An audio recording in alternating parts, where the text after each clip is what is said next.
What's up, vapors? Thanks for checking out Daily Vape TV. My name is Nick, and it's Fresh Build Friday. That's right, it's that time of the week again where we get you ready for the weekend with a brand new coil build. You guys wanted it, you got it. Today I'm going to be doing a MyJet Coil build tutorial for you guys. Now, this is something for all you MyJet owners that don't want to spend 20 bucks on a pack of coil heads for this thing. This is a quick and easy, down and dirty way to rebuild it with not a lot of hassle whatsoever.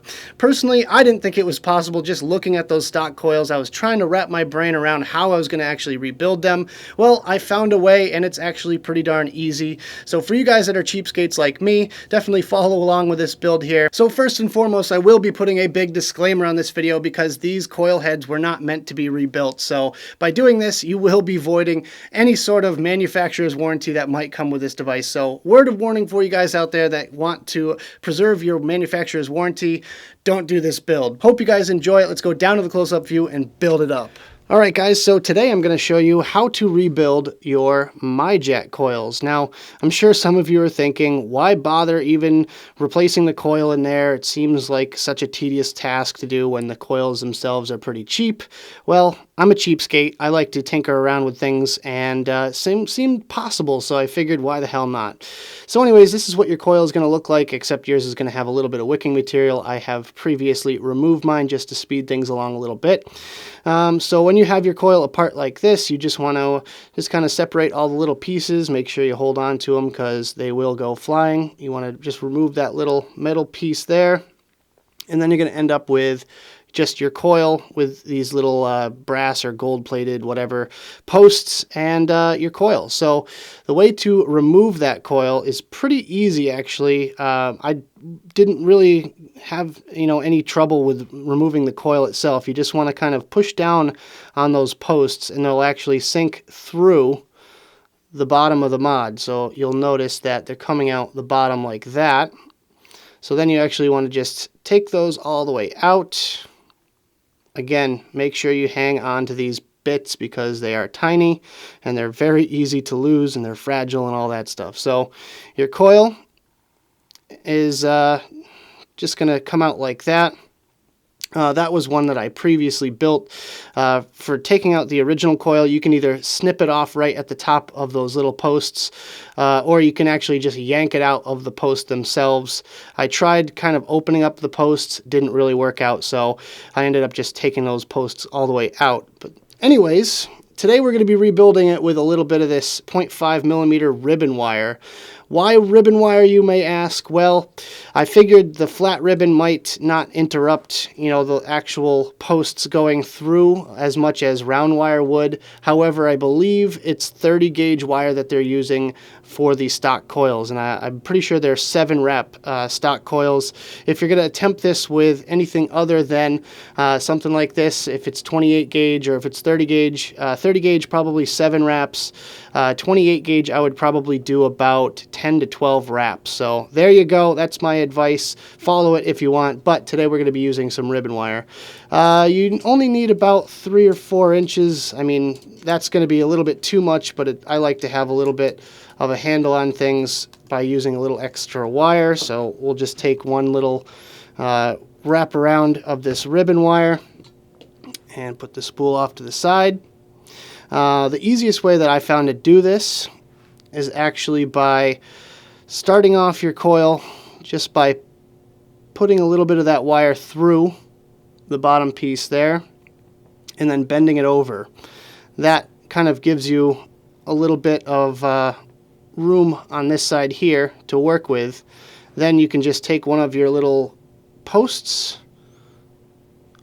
This is a really delicate part. You got to just kind of fit that in there, find the hole. So next you're just going to push that post all the way through, and that secures that flat ribbon wire down pretty good. So with that, then you can start your coil.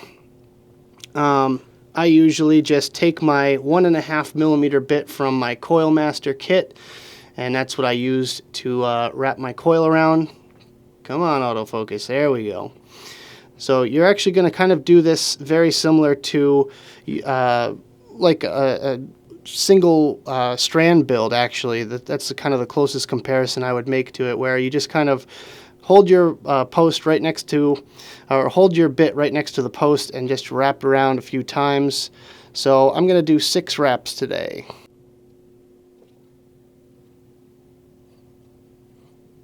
So when you get your final wrap done, you want to just kind of give it a little torque there and make sure you have everything facing the original direction, straight down towards you. I'm actually going to clip this wire a little bit short right now just because I have way too much. But what you want to do is just kind of bend that wire to fit through that little tiny hole where you took the post out of and feed it through there. Just like that. And then pull it through all the way. Now, I don't really worry too much about spacing or anything like that right now. Once I get everything locked into place, I usually fiddle around with the actual coil itself. I also do a little bit of a bend like that just to kind of secure the wire in place. And then we want to just install the other post. Once you get it started, make sure you have just enough wire, and you don't want to stretch it out too much or anything like that. Just push that post on through. Should go pretty smoothly. There we go. And the coil should sit right at the top of those 2 posts. Hopefully you guys can see that. The coil is sitting right at the top of the posts. Therefore, it's very similar to where the position of the original coil normally sits. So I'm actually just going to leave this thing on here since it's a pretty stable platform. Next thing you do is just kind of wiggle this wire until it breaks off.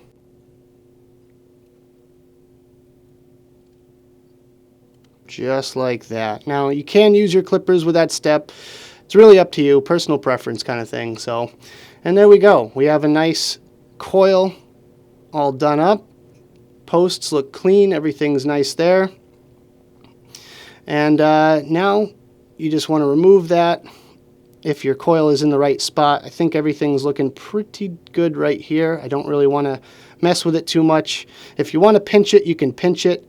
Personally, I think this is just right. I really don't want to screw around with it too much because I'm afraid I'm going to break the little sucker. So I'm just going to remove my bit there. Now, this is kind of optional, but I found this to work pretty well. What I usually like to do is give it a little bit of heat with a lighter. Just kind of put a flame over it just to kind of temper the wire a little bit. Now with that, you might want to just reinsert your bit back through it just to straighten everything out once again. And you want to also make sure that that coil is sitting right above those 2 posts. You want to look down the side of it there, make sure it's sitting right over the posts, because that way it gets the most amount of airflow and it sits just right for the wicking. So the next step is going to be pretty familiar for most people that have taken these coils apart. It's actually wicking the coil itself. Usually what I like to do is put this little metal piece on like so. And that just kind of sits nice and snug in there. So I've got my little tiny piece of cotton. This is probably actually too much, but we'll figure that out in just a second here. Now this is kind of the tricky part. You got to really roll up the end very, very tight and just thread it through. And the point on the cotton has to be almost like the tip of a needle or something like that, because these little coils are very, very tiny. So once you get it to the desired tightness, you can kind of pre-trim the wicking a little bit. I like to just kind of give it a haircut here, because then we're going to have to put the rubber pieces all back together. Now you can put this bottom one on if you want to. It might stabilize your platform a little bit better. Me, I just kind of fix it after the fact, I suppose. I just kind of raise up the little wick tails so I can just slide this rubber piece over.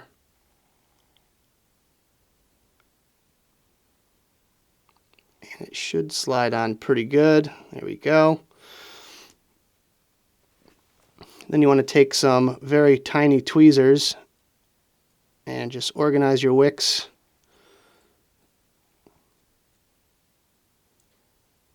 Get it all feathered out.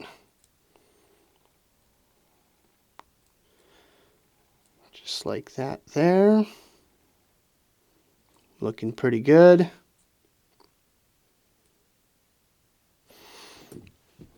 And then you want to give it a little haircut. The wicks do not have to be very long. It will soak up the liquid no problem. So I usually trim them very close to the edge here. Just be careful, you don't want to cut into that rubber piece.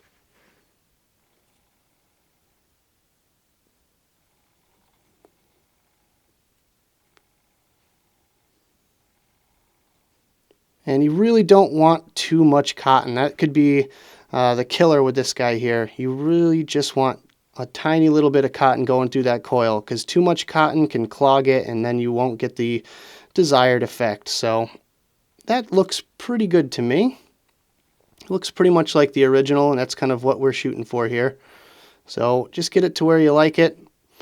And now it's time to fill up the tank. So I'm going to go with one of my go-tos, which is Ripe Vape's VCT. Really, really good stuff on the MyJet. And the first thing I do is just drip the tiniest little drop of juice right onto the coil itself.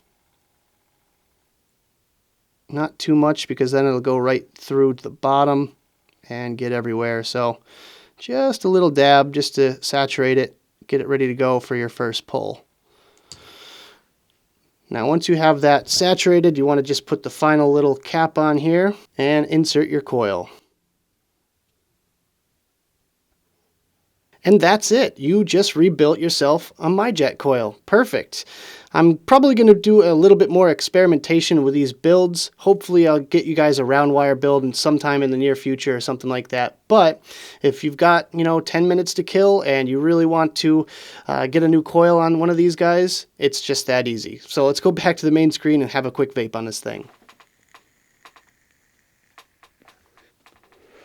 Definitely reminiscent of the days when I used to rebuild Kanger Pro Tank coils and stuff like that, and just kind of dealing with 32 gauge wire and tiny little spaces and wicking it with silica and stuff like that. It was definitely a challenge for me, but for someone like me, I like to just rip apart things and put them all back together and try to replicate the results. So I used to rip apart Atlantis coil heads and Arctic coil heads and things like that, and just try to kind of recreate the originals. And I gotta tell you, I have been successful in the past doing those kind of things, and this was definitely a fun little challenge for me. So let's talk about the coil that we just built. So first and foremost, the vapor production. The vapor production that I'm getting off of this coil is just right. It's just the right amount of vapor. It's not too much, it's not too little or anything like that. It's very reminiscent of the standard stock coil heads that come with this device.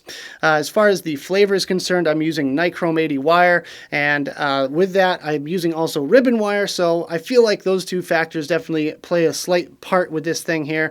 I am getting slightly better flavor than I did with the stock coil heads, and that's definitely a good thing for me. I mean, for you guys out there, you might not like using nichrome 80. If you want to use Kanthal, by all means go for it. If you want to use round wire instead of flat wire, try it out. Honestly, this is all about experimentation. This is kind of the land of the unknown at this point, so just try your hand at some of these builds and always build safe. I will say I don't know the overall resistance of this coil. However, you can check it if you have a multimeter by putting the two prongs on the little leads, the little gold contacts at the bottom there. You can definitely check out your resistance of these coils.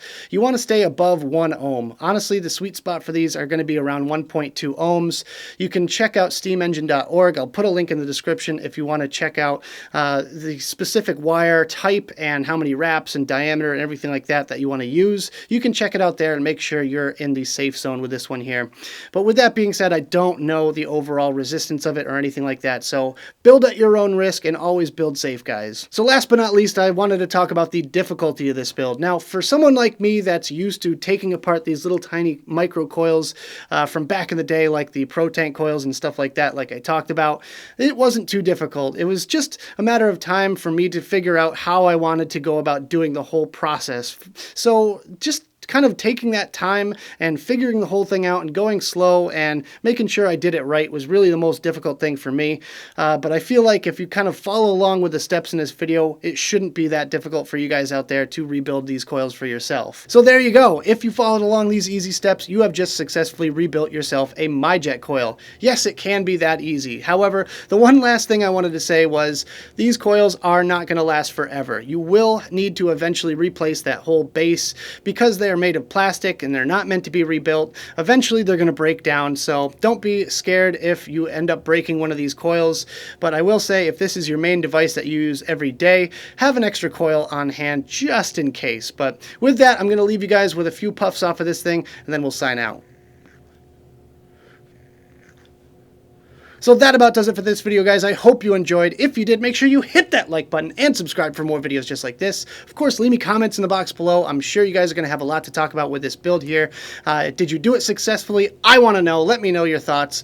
Anyways, don't forget to check out the advocacy links I have in the description. I've got them down there for you so you can fight for your right to vape. And check me out on my different social medias. I've got Twitter and Instagram. Make sure you follow me on there. Like my page on Facebook. Check out my Snapchat. And if you want to give me a couple bucks on Patreon, that would be awesome as well. You guys are the best. Thank you so much for joining me, and as always, vape on.